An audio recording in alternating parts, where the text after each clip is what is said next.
Hello बच्चों, कैसे हैं आप लोग। हम उम्मीद करते हैं कि आप लोगों को अब तक जो भी चीज़ें पढ़ाई गई होंगी, समझाई गई होंगी, उसको आपने अच्छे से तैयार कर लिया होगा। तो चलिए आज हम लोग चर्चा करते हैं सिविक्स के आपके एक नेक्स्ट चैप्टर की, जिसको चैप्टर नंबर 5 है आपके यहाँ।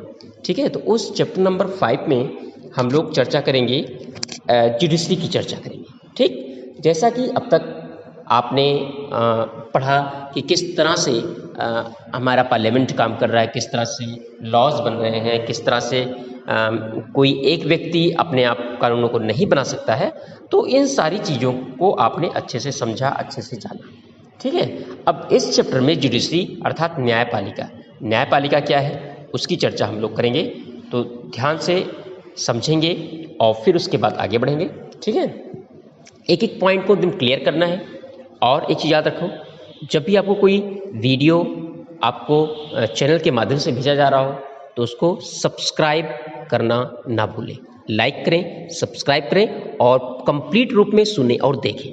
ठीक है, तो चलिए चर्चा करते हैं कि what is judiciary and what is the role of judiciary. Judiciary होती क्या है। तो जुडिशरी आप जानते हैं कि न्यायपालिका का नाम आपने सुना होगा। ठीक, तो जुडिशरी जिसको हम कोर्ट बोलते हैं, court take decisions on a very large number of issues. They can decide that no teacher can beat students or about the sharing of river waters between states, or they can punish people for particular crimes. Broadly speaking, the work that judiciary does can be divided into the following. ठीक, अगर हम लोग देखें तो judiciary बड़े बड़े decision लेती है। जैसे आपने देखा होगा अभी राम मंदिर का मुद्दा, उसको डिसीजन सुप्रीम कोर्ट ने लिया। ठीक है, आपकी जुडिशरी ने लिया। ठीक, इस तरह से कोई क्राइम का केस होता है उस पर जुडिशरी काम करती है। मतलब जहाँ जहाँ भी डिस्प्यूट्स होते हैं और लोगों की राइट्स का कह सकते हैं एब्लॉयशन होता है, वहाँ हर जगह जुडिशरी किसी न किसी रूप में काम करती है।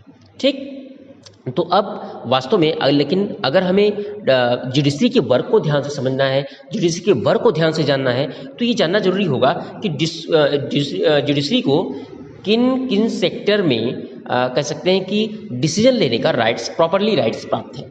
तो जैसे आप बात करते हैं डिस्प्यूट रेजोल्यूशन की, तो उसकी जो मेन फॉलोइंग है वह है डिस्प्यूट रेजोल्यूशन है, जुडिशियल रिव्यू का काम करता है, upholding the law and enforcing fundamental rights का काम जुडिशरी करता है।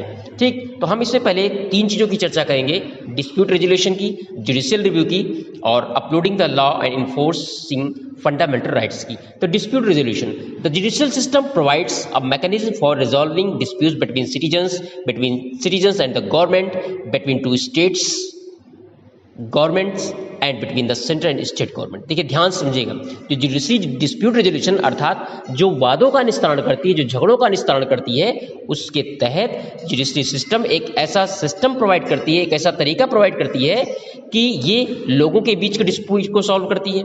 ठीक, लोगों, नागरिकों और सरकार के बीच के डिस्प्यूट को सॉल्व करती है। साथ ही साथ दो स्टेट के बीच, जो दो स्टेट की गवर्नमेंट होती है उनके बीच अगर कोई डिस्प्यूट होता है तो उसको सॉल्व करने का काम करती है। साथ ही साथ सेंटर और स्टेट गवर्नमेंट के बीच कोई विवाद होता है तो उसको भी जुडिशरी सॉल्व करने का काम करती है।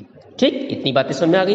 अब बात करते हैं जुडिशियल रिव्यू की। तो as the final interpreter of the constitution, the judiciary also has the power to strike down particular laws passed by the parliament if it believes that these are a violation of the basic structure of the constitution. ध्यान समझिएगा, judicial review क्या है। As you know that, as you earlier that, the final interpreter of the constitution is the judiciary. Judiciary जो न्यायपालिका है वो हमारे संविधान का, ठीक है, अंतिम व्याख्याकार है, हमारे संविधान का अंतिम व्याख्याकार है। अर्थात जुडिशरी न्यायपालिका के बाद कोई भी हमारे संविधान के नियमों कानूनों की व्याख्या नहीं कर सकता। वही उसमें कौन सी चीज़ों को कहा गया है और कौन सी चीज़ें अप्लाई की जा रही, इसके डिफरेंस को बताने का काम करता है। ध्यान रखिएगा कि जुडिशरी क्या करती है, द फाइनल इंटरप्रेटर अर्थात फाइनल डिस्क्रिप्टर या फाइनल एनालिटिकल, ठीक है, पर्सन। जुडिशरी को हम एनालिटिकल पर्सन कहते हैं। अगर उसको हम क्या करते हैं, पर्सोनिफिकेशन कहते हैं। तो जुडिशरी एक ऐसा व्यक्ति है या जुडिशरी एक ऐसी व्यवस्था, ऐसी संस्था है जो हमारे संविधान के सभी क्लास का, सभी आर्टिकल्स का डिटेल डिस्क्रिप्शन प्रोवाइड करती है। और अगर उसको लगता है, if they have feel that, यदि उसको लगता है कि any laws which is passed by the government, any particular law which is passed by the parliament are not the good for the people, or also it violate the basic structure of the constitution, then it review that law। तब वो उस law को review कर लेगी अगर ये लगेगा कि ऐसा लॉ जो कि संविधान ने बना दिया है या संविधान में बताया गया है और पार्लियामेंट ने उसके अगेंस्ट उसको बनाया है। जैसे मान लीजिए कहा जाए समानता का अधिकार को पार्लियामेंट ने आर्टिकल नंबर 14 में रखा है। अब समानता के अधिकार का वायलेशन होता हुआ कोई पार्लियामेंट में कानून पास होता है तो तुरंत उसको, अगर वो मामला सुप्रीम कोर्ट तक पहुंचता है तो सुप्रीम कोर्ट उसको रिव्यू करने का काम, उस मामले को ध्यान से देखने का, समझने का काम करेगी और उस संबंध में निर्णय प्रोवाइड करेगी। इसी को जुडिशियल रिव्यू कहा जाता है। ठीक, अगला जो उसका राइट्स है वो है upholding the law and enforcing fundamental rights. वो करती क्या है? Every citizen of India can approach the Supreme Court or the High Court if they believe that their fundamental rights have been violated। मतलब भारत के प्रत्येक नागरिक को ये राइट्स है कि वह, अगर उसको ऐसा लगता है कि उसके फंडामेंटल राइट्स, जो उसके मौलिक अधिकार जो संविधान ने दिए हैं, बताया था 6 मौलिक अधिकार हैं, संविधान ने जो 6 मौलिक अधिकार उनके सर्वांगीण विकास के लिए दिए हैं, अगर उनका वायलेशन होता है, अर्थात राज्य सरकारों के द्वारा, व्यक्ति विशेष के द्वारा या किसी संस्था के द्वारा, तो वो हाई कोर्ट या सुप्रीम कोर्ट की शरण ले सकता है। ठीक, क्लास 7th की बुक में आपको हकीम शेख के मामले में ये चीज़ें समझाई गई थी। ठीक है, तो उस केस को हियरिंग करते हुए सुप्रीम कोर्ट ने जो रूल दिया था, get article 21 which provides every citizen the fundamental right to life also include to right the health if therefore directed the West Bengal government to pay him compensation for the loss suffered as well as to come up with a blueprint for primary health care with particular preference to treatment of patient during an emergency. तो जो class 7th की book में हकीम शेख का मामला बताया गया था, जिसमें इंजर्ड हो गया था रनिंग ट्रेन की वजह से। ठीक है, उसकी कंडीशन बहुत ख़राब थी और बहुत से हॉस्पिटल में गया, उस हॉस्पिटल ने उसको मतलब एडमिट करने से मना कर दिया। तो जब उसने सुप्रीम कोर्ट ने ये अपना मामला रखा तो आर्टिकल 21 हमारे यहाँ दिया गया। उस आर्टिकल 21 में एवरी सिटीजन्स को ये राइट्स है कि उसको जीवन जीने का अधिकार है और जीवन जीने के अधिकार को इमरजेंसी के समय भी नष्ट नहीं किया जाता, अर्थात उसको समाप्त नहीं किया जा सकता है। ठीक, तो उसमें उन्होंने डायरेक्ट वेस्ट बंगाल को आदेश दिया कि पहले बात तो उसका जो नुकसान हुआ है उसके बदले में उसको उसकी वो भरपाई करे और साथ ही साथ एक ऐसा ब्लूप्रिंट तैयार करे, एक ऐसा नियम निर्देश तैयार करे कि प्राइमरी हेल्थ केयर सेंटर जो हों उसमें इमरजेंसी के दौरान जो इंजर्ड पीपल हैं उनको भर्ती करने का या उनको इलाज करने की पूरी व्यवस्था होनी चाहिए। तो ये सारी चीज़ें किसके द्वारा? सुप्रीम कोर्ट के द्वारा किसको दी गई? ये दी गई वेस्ट बंगाल सरकार को, इस बात को दिया गया, बताया गया। ठीक है, तो ये चीज़ें ध्यान से आपको समझना है। ठीक, तो वेस्ट बंगाल की सरकार को ये चीज़ें निर्देशित की गई थी। अब बात करते हैं कि what is an independent judiciary, एक स्वतंत्र न्यायपालिका क्या होती है। ठीक, इसकी चर्चा करते हैं। तो imagine a situation in which a powerful politician has encroached on land belonging to your family.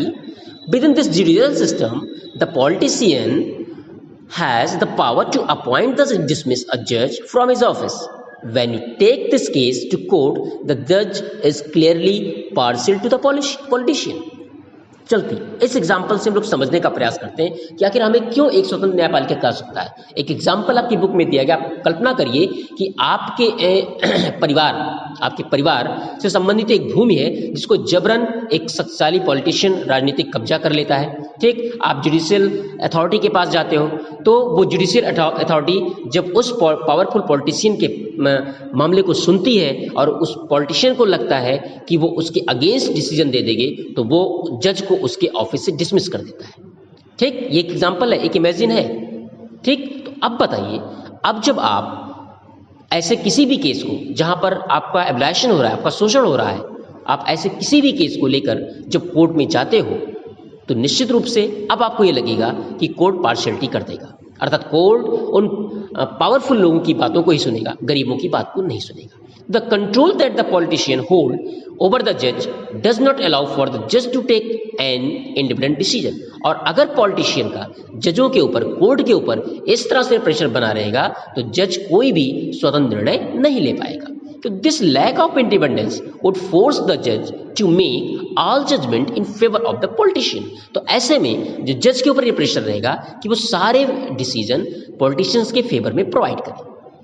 Although we often hear of rich and powerful people in India try to influence the judicial process, the Indian Constitution protects against this kind of situation by providing for the independence of the judiciary. लेकिन भारत में ऐसी व्यवस्था नहीं है। हमारे यहाँ जो judiciary है वो इसीलिए इंडिपेंडेंट किया गया है जिससे सबको लॉ के तहत इक्वल या कह सकते हैं कि उनके बेनिफिशियल डिसीजन मिले। ठीक, कह सकते हैं कि आपको जो जजमेंट की बात होती है, न्याय की बात, वो सही न्याय मिले। क्योंकि हमारे यहाँ नियम क्या है, हमारे यहाँ सब क्या बिफोर लॉ क्या है, इक्वल बिफोर लॉ, अर्थात कानून के सामने सब बराबर है। इसीलिए हमारे संविधान विशेषज्ञों ने एक इंडिपेंडेंस जुडिशरी की व्यवस्था की। ठीक, तो याद रखिएगा कि जज हमारे यहाँ जो जुडिशरी है वो चाहे लोअर से लेकर अपर कोर्ट तक हो, अर्थात एक अधीनस्थ डिस्ट्रिक्ट कोर्ट से लेकर सुप्रीम कोर्ट तक कोई भी कोर्ट की व्यवस्था हो, तो निश्चित रूप से वो स्वतंत्र है। वो सभी मामलों को निष्पक्ष तरीके से देखती है और डिसीजन लेने का काम करती है। क्योंकि हमारे संविधान में ही ये व्यवस्था कर दी गई कि भारत की जो जुडिशरी होगी वो कैसी होगी, वो स्वतंत्र होगी, वो किसी भी पॉलिटिकल प्रेशर में आकर काम नहीं करेगी। ठीक है, ये बातें आपको अच्छे से समझने की जरूरत है। ठीक, तो इतनी बातें तो क्लियर हो गई। अब हम बात करते हैं कि what is the structure of courts in India, कि भारत में कोर्ट का स्ट्रक्चर क्या है, अर्थात भारत में कितने लेवल की कोर्ट है, इसको भी समझ लेते हैं। तो हमारे यहाँ 3 डिफरेंट लेवल ऑफ कोर्ट्स हैं, कंट्री में 3 प्रकार की कोर्ट है। ठीक है, और जबकि several courts at the lower level while there is only one at the apex level. Apex level पर हमारे यहाँ केवल एक, एपेक्स मतलब सबसे टॉप पर। ठीक, एक ट्रायंगल बना होगा, ट्रायंगल मतलब सबसे एपेक्स का हिस्सा। तो हमारे यहाँ एक सबसे पूरे देश के लिए जो कोर्ट काम करती है, जो सुप्रीम कोर्ट है, जो सबसे बड़ी कोर्ट है एपेक्स कोर्ट, उसका नाम है सुप्रीम कोर्ट। ठीक, लेकिन हम नीचे से स्टार्ट करते हैं। The courts that most people interact with are called subordinate और डिस्ट्रिक्ट कोर्ट। ऐसी कोर्ट जहां पर ज़्यादा लोग पार्टिसिपेट करते हैं, अर्थात जहां ज़्यादा लोग अपने मुकदमों की पैरवी के लिए जाते हैं, वो डिस्ट्रिक्ट कोर्ट होती है। लोग डायरेक्ट सुप्रीम कोर्ट नहीं जाते हैं। ज़्यादातर लोगों की पहुंच कहां तक होती है, डिस्ट्रिक्ट कोर्ट तक होती है। तो ज़्यादातर लोगों को फेस करने का काम जो कोर्ट करती है उसको डिस्ट्रिक्ट कोर्ट कहते हैं। ठीक, और these are usually at the district और तहसील लेवल, या तो डिस्ट्रिक्ट लेवल या तहसील लेवल पर होती है, कस्बों में, शहरों में। And they hear many kinds of case, और एक कई प्रकार के केस सुनती है। आप कचहरी में चले जाएंगे, आप तहसील में जाएंगे, वहां पर आपको इस प्रकार की कोर्ट मिलेगी। ठीक, सेकेंड टाइप ऑफ कोर्ट क्या होती है, each state is divide into district that are presided over by a district जज। ठीक, और ईच स्टेट, और हर स्टेट में, ठीक है, ऐसे कोर्ट्स होते हैं जिनका डिस्ट्रिक्ट जज हेड होता है। ठीक, और each state has a high court, her state में एक हाई कोर्ट होता है जो कि स्टेट का सबसे हाईएस्ट कोर्ट होता है। डिस्ट्रिक्ट का सबसे हाईएस्ट कोर्ट डिस्ट्रिक्ट कोर्ट और स्टेट का सबसे हाईएस्ट कोर्ट हाई कोर्ट। इसकी बेंच स्थापित की जा सकती है। जैसे हमारे यहाँ उत्तर प्रदेश में जो मेन हाई कोर्ट है वो इलाहाबाद है, और उसकी जो ब्रांच है जिसको हम खंडपीठ कहते हैं वो कहाँ है, वो लखनऊ में है। ठीक, तो जैसा कि अभी हमने बताया कि हर स्टेट के लिए हाई कोर्ट होना चाहिए, लेकिन हमारे देश में कुछ केंद्र शासित प्रदेशों के लिए कॉमन हाई कोर्ट की व्यवस्था की गई है, कुछ राज्यों के लिए कॉमन हाई कोर्ट की व्यवस्था की गई है। हमारे यहाँ वर्तमान में कुल राज्यों की संख्या 28 और केंद्र शासित प्रदेशों की संख्या भी 8 है। 28 राज्य और 8 केंद्र शासित प्रदेश, जो कि तो 28, 8, 36, टोटल 36 स्टेट हो गए हर प्रकार के मिलाकर। लेकिन हमारे यहाँ वर्तमान में कुल हाई कोर्ट की संख्या है 25। करंटली इसके पहले 24 थी, लेकिन अब वर्तमान में 25 है। तो कुल 25 हाई कोर्ट पूरे भारत में है।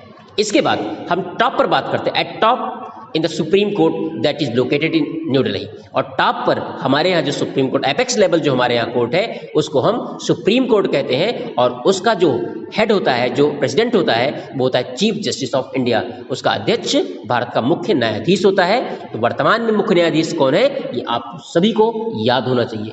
वर्तमान मुख्य न्यायाधीश का नाम आप सभी को याद होना चाहिए, ठीक है। The decision made by the Supreme Court are binding on all other courts in India. और एक चीज सबसे महत्वपूर्ण बात आपको याद रखना है कि जितने भी कोर्ट के, चाहे वो डिस्ट्रिक्ट कोर्ट डिसीजन ले, चाहे वो हाई कोर्ट डिसीजन ले, अगर डिस्ट्रिक्ट कोर्ट और हाई कोर्ट दोनों के डिसीजन के खिलाफ आप सुप्रीम कोर्ट जाते हैं, आप हाई कोर्ट के डिस्ट्रिक्ट कोर्ट के डिसीजन से सेटिस्फाई नहीं है, हाई कोर्ट के डिसीजन से सेटिस्फाई नहीं है, तो आप कहाँ जाएंगे? आप सुप्रीम कोर्ट जाएंगे। और सुप्रीम कोर्ट में जो निर्णय होगा वो निर्णय ही मान्य होगा, अर्थात उस निर्णय पर कोई भी कोर्ट रोक नहीं लगा सकती। अर्थात सुप्रीम कोर्ट का निर्णय सबसे अंतिम निर्णय और फाइनल निर्णय माना जाता है। हालांकि सुप्रीम कोर्ट अपने निर्णय को रिव्यू कर सकता है, ठीक। तो इस लेक्चर के माध्यम से आपने इतनी बातें सुनी, जुडिशरी क्या है, एक स्वतंत्र न्यायपालिका की आवश्यकता क्या है और भारत में जुडिशियल स्ट्रक्चर क्या है, ठीक। इसके बाद का जो खंड है उसको हम आपको नेक्स्ट लेक्चर के माध्यम से अवेलेबल करा रहे हैं। सभी लोग पूरा सुने, ध्यान से सुने और वीडियो को लाइक और सब्सक्राइब